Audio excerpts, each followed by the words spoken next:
have the pleasure to present to you Dr. Martin Luther King, Jr.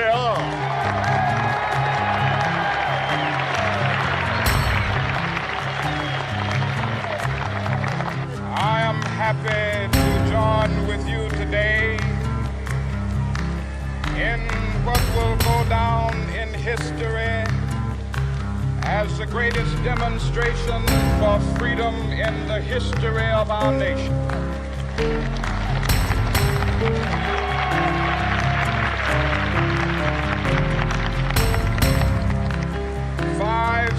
50 years ago, a great American in whose symbolic shadow we stand today signed the Emancipation Proclamation. This momentous decree came as a great beacon light of hope to millions of Negro slaves who had been seared in the flames of withering injustice. It came as a joyous daybreak to end the long night of their captivity. But 100 years later, the Negro still is not free. 100 years later, the life of the Negro is still sadly crippled by the manacles of segregation and the chains of discrimination. 100 years later, the Negro lives on a lonely island of poverty in the midst of a vast ocean of material prosperity. 100 years later,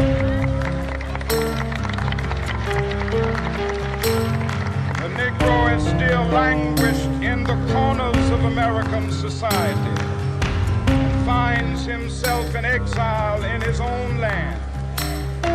So we've come here today to dramatize a shameful condition. In a sense, we've come to our nation's capital to cash a check. When the architects of our republic wrote the magnificent words of the Constitution and the Declaration of Independence, they were signing a promissory note to which every American was to fall heir.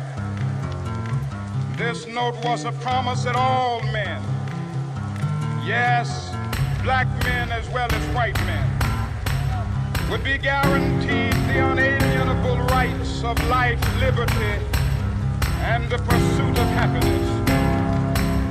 It is obvious today that America has defaulted on this promissory note insofar as her citizens of color are concerned.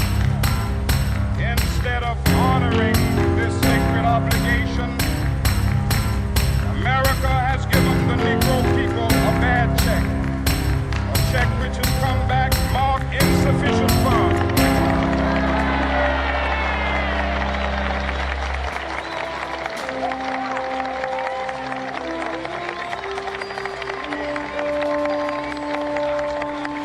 But we refuse to believe that the Bank of Justice is bankrupt. We refuse to believe that there are insufficient funds in the great vaults of opportunity of this nation. So we've come to cash this check, a check that will give us upon demand the riches of freedom and the security of justice.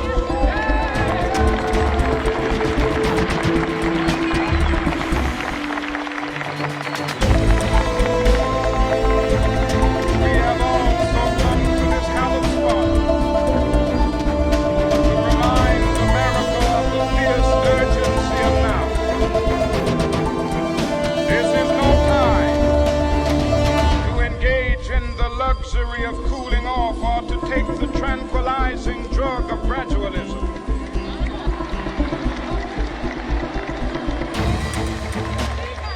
Now is the time to make real the promises of democracy. Now is the time to rise from the dark and desolate valley of segregation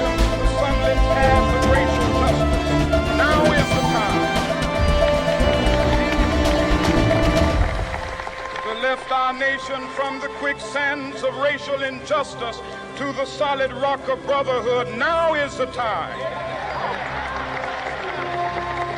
to make justice a reality for all of God's children.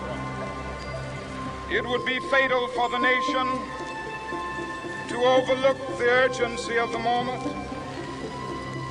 This sweltering summit of the Negro's legitimate discontent will not pass until that is an invigorating autumn of freedom and equality.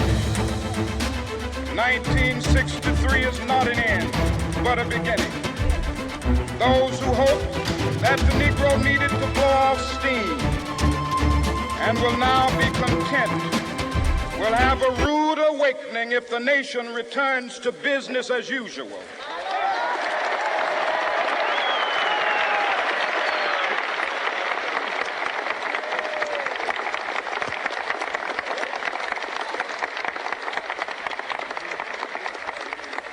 There will be neither rest nor tranquility in America until the Negro is granted his citizenship rights. The whirlwinds of revolt will continue to shake the foundations of our nation until the bright day of justice emerges. That is something that I must say to my people who stand on the warm threshold which leads into the palace of justice. In the process of gaining our rightful place, we must not be guilty of wrongful deeds. Let us not seek to satisfy our personal freedom by drinking from the cup of bitterness and hatred.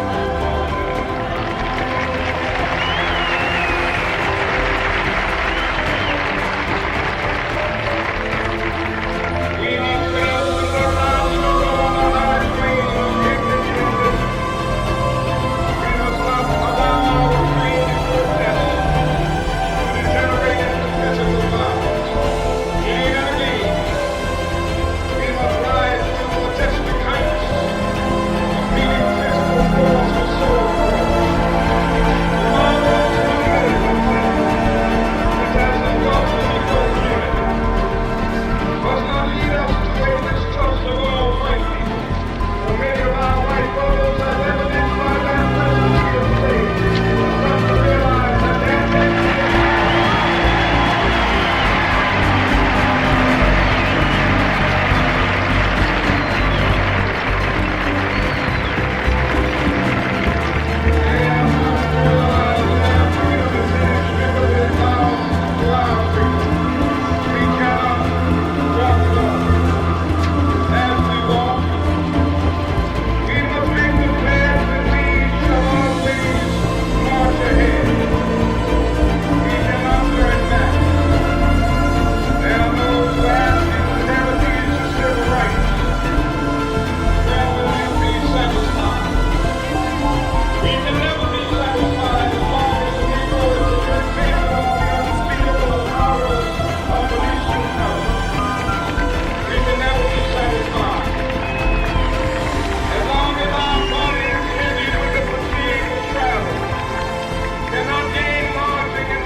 cannot be satisfied as long as a Negro in Mississippi cannot vote and a Negro in New York believes he has nothing for which to vote.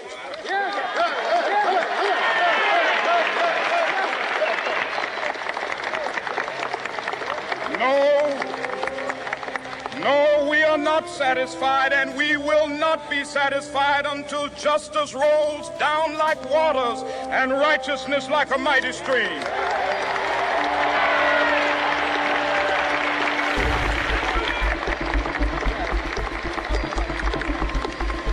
I am not unmindful that some of you have come here out of great trials and tribulations. Some of you have come fresh from narrow jail cells. Some of you have come from areas where your quest for freedom left you battered by the storms of persecution, staggered by the winds of police brutality. You have been the veterans of creative suffering. Continue to work with the faith that unearned suffering is redemptive. Go back to Mississippi. Go back to Alabama. Go back to South Carolina. Go back to Georgia. Go back to Louisiana. Go back to the slums and ghettos of our northern cities, knowing that somehow this situation can and will be changed. Let us not wallow in the valley of despair. I say to you today, my friend,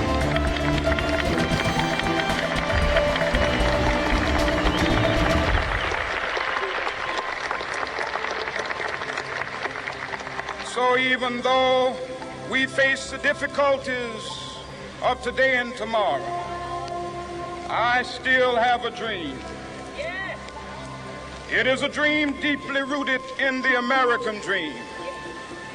I have a dream that one day this nation will rise up and live out the true meaning of its creed. We hold these truths to be self-evident, that all men are created equal.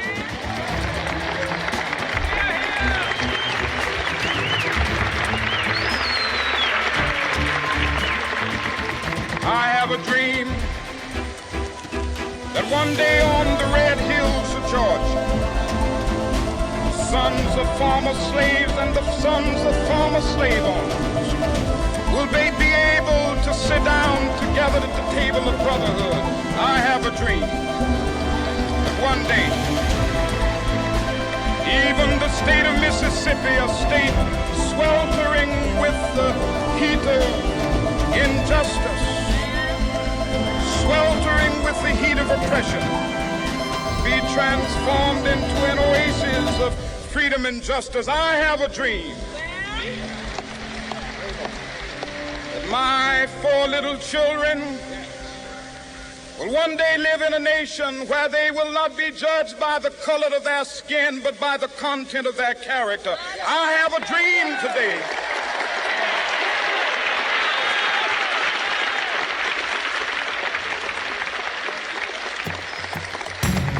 I have a dream that one day down in Alabama, with its vicious racists, with its governor having his lips dripping with the words of interposition and nullification, one day right there in Alabama, little black boys and black girls will be able to join hands with little white boys and white girls as sisters and brothers. I have a dream today.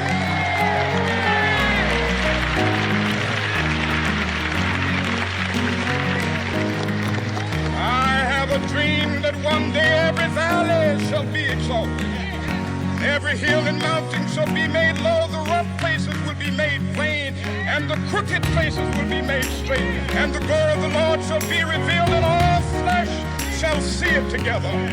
This is our hope. This is the faith that I go back to the South with. With this faith, we will be able to hew out of the mountain of despair a stone of hope.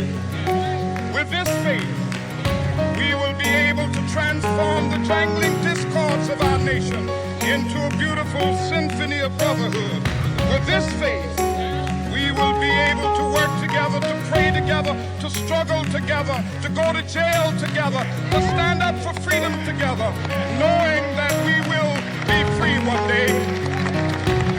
This will be the day. This will be the day when all of God's children be able to sing with new meaning, my country, tears of thee. Sweet land of liberty, of thee I sing. Land where my fathers died, land of the pilgrim's pride. From every mountainside, let freedom ring. And if America is to be a great nation, this must become true. So let freedom ring. From the prodigious hilltops of New Hampshire, let freedom ring. From the mighty mountains of New York, let freedom ring. From the heightening Alleghenies of Pennsylvania, let freedom ring. From the snow-capped Rockies